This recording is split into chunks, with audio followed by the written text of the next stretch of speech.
తెలుసులేండి. అందరు పత్తి పట్టుకోండి. నిల్చున్నారే చూడండి. ఇది చూడండి. అవునండి. గోది అక్క పత్తి తోట, బ్లూ కలర్ డ్రెస్ వేసుకున్న అక్క వాళ్ళ పత్తి తోట ఇదేనండి. వాళ్ళు మేము కూడా పత్తి తీద్దామని వచ్చాము.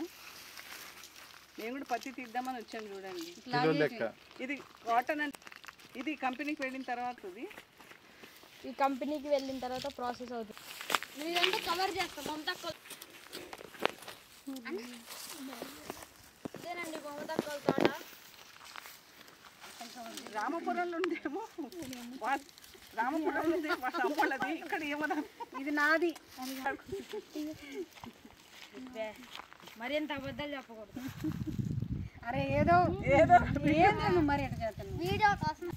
చూడండి. మనం కూలికి తీయచ్చు.